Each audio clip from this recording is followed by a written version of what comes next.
Hello everyone, कैसे हैं आप लोग। उम्मीद करता हूं आप लोग सभी घर पे होंगे, स्वस्थ होंगे, अच्छे से होंगे।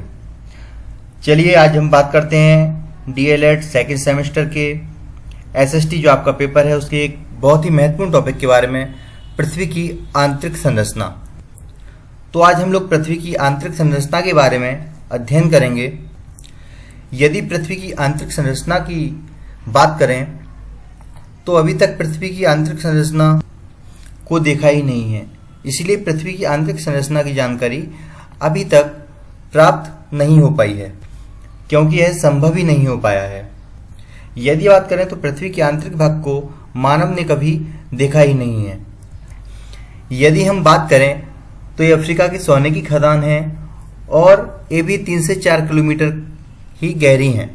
इससे आप अनुमान लगा सकते हैं कि सोने की खदानें भी जब 3 से 4 किलोमीटर गहरी हैं तो पृथ्वी की आंतरिक संरचना को कोई कैसे देख सकता है। केवल अनुमान ही लगाया जाता है और ज़्यादा गहराई तक पहुंच पाना भी संभव ही नहीं हो पाया है, क्योंकि यदि हम बात करें तो जैसे जैसे हम पृथ्वी के अंदर जाते जाते हैं उसी तरह से तापमान भी बढ़ता जाता है, टेम्परेचर बहुत अधिक बढ़ने लगता है। यदि हम आज तक के सबसे बड़े ड्रिल की बात करें तो आर्कटिक महासागर के कोला क्षेत्र में केवल 12 किलोमीटर तक की गहराई में ही वो ड्रिल हो पाया है, और जो अपने ज्वालामुखी भी हैं वो भी 60 किलोमीटर से ज़्यादा की गहराई की जानकारी हमें नहीं देते हैं। भूवैज्ञानिकों ने बहुत सारे सोर्सों की मदद से पृथ्वी की आंतरिक संरचना का अनुमान लगाया है। वो स्रोत कौन कौन से हैं, चलिए जानते हैं।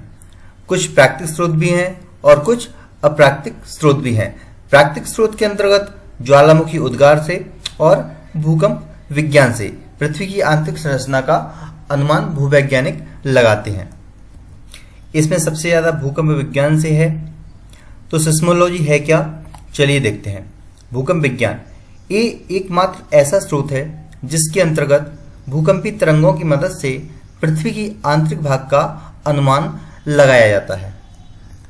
अब यदि हम अप्राकृतिक स्रोत की बात करें तो इनमें आते हैं आपके डेंसिटी, प्रेशर एंड टेम्परेचर। इसकी मदद से भी पृथ्वी की आंतरिक संरचना का अनुमान भूवैज्ञानिकों ने लगाया है। यदि हम डेंसिटी की बात करें तो एक निश्चित एरिया में, मतलब एक निश्चित वॉल्यूम में किसी मटेरियल का वजन जितना होगा वो उसकी डेंसिटी होगी। डेंसिटी का रिलेशन जो है डायरेक्टली प्रेशर से होता है। डेंसिटी बढ़ेगी तो प्रेशर भी बढ़ेगा, और प्रेशर का जो रिलेशन होता है वो डायरेक्टली टेम्परेचर से होता है। प्रेशर बढ़ेगा तो टेम्परेचर भी आपका बढ़ेगा। वैज्ञानिकों ने देखा कि पृथ्वी की बाहरी सतह से आंतरिक सतह की ओर जाने पर घनत्व में वृद्धि होती है। तो अगर डेंसिटी बढ़ेगी तो प्रेशर भी बढ़ रहा होगा, इससे टेम्परेचर भी बढ़ेगा। इससे पता चलता है कि पृथ्वी का आंतरिक भाग भारी धातुओं से बना है। पृथ्वी की सतह से आंतरिक भाग की ओर जाने पर प्रति 32 मीटर पर 1 डिग्री सेल्सियस की वृद्धि होती है। पृथ्वी का आंतरिक भाग 3 भागों से मिलकर बना होता है। चलिए उसके बारे में हम लोग बातचीत करते हैं। सबसे पहले आता है क्रस्ट, जिसे हम लोग भूपर्पटी भी कहते हैं। तो क्रस्ट होता क्या है? ये ठोस परत पृथ्वी का सबसे बाहरी भाग होता है। क्रस्ट की मोटाई महासागरों और महाद्वीपों पे अलग अलग होती है। महासागरों में कम और महाद्वीपों पे ज़्यादा होती है। और क्रस्ट का निर्माण सिलिका और एल्यूमिनियम द्वारा हुआ है, इसलिए इस परत को सियाल कहा जाता है। सिलिका और एल्यूमिनियम मिलके सियाल हो गए तो उस परत को सियाल भी कहा जाता है। इस परत को लिथोस्फीयर भी कहा जाता है। ये वाला क्वेश्चन बहुत ही इंपॉर्टेंट है, कई बार एग्जाम में भी पूछा गया है, तो इस पॉइंट को आप लोग जरूर याद रखें कि इस परत को लिथोस्फीयर भी कहा जाता है। इस परत का घनत्व 2.75 से 2.90 तक है। अब हम बात करते हैं अगली परत की। तो अगली परत होती है मेंटल, जो क्रस्ट के नीचे होती है। मेंटल क्रस्ट के निचले भाग को मेंटल कहा जाता है। पृथ्वी के आयतन का 83% तथा द्रव्यमान का 67% भाग यही होता है।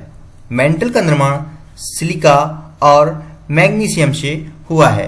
इसलिए इस परत को सीमा भी कहा जाता है। और अगली बात है कि इस परत को पायरोस्फीयर भी कहा जाता है। इस परत का घनत्व 2.90 से 4.75 तक है।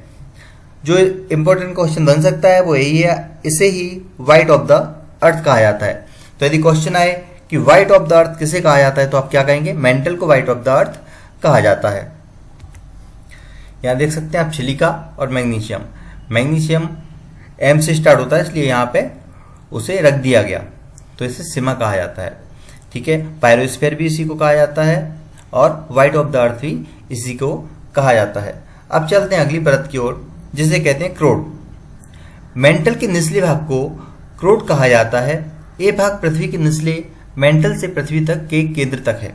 इसका निर्माण मुख्य रूप से निकिल और लोहे से हुआ है, इसलिए इसे निफे परत कहते हैं।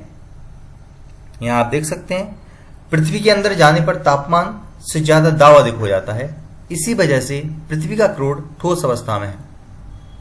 इस परत को बेरिस्फीयर भी कहा जाता है और इस परत का घनत्व जो है वो 11 से 13 तक है।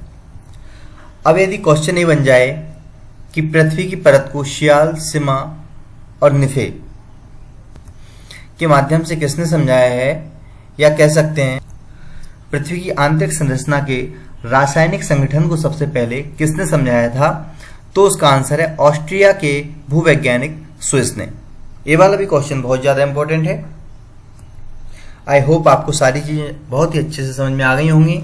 बहुत ही सिंपल भाषा में, सिंपल लैंग्वेज में आपको समझाया गया है। इस वीडियो को देखने के बाद पृथ्वी की आंतरिक संरचना से संबंधित जितने भी क्वेश्चंस बन सकते हैं छोटे मोटे, वो आपका एक भी गलत नहीं होगा। तो लास्ट में जाते जाते आप लोगों के लिए क्वेश्चन बनता है कि व्हाइट ऑफ द अर्थ किसे कहा जाता है। इस क्वेश्चन का आंसर आप लोग मुझे कमेंट बॉक्स में जरूर बताएं। मिलते हैं अगली वीडियो में एक अगले टॉपिक के साथ। जब तक के लिए धन्यवाद। Thank you.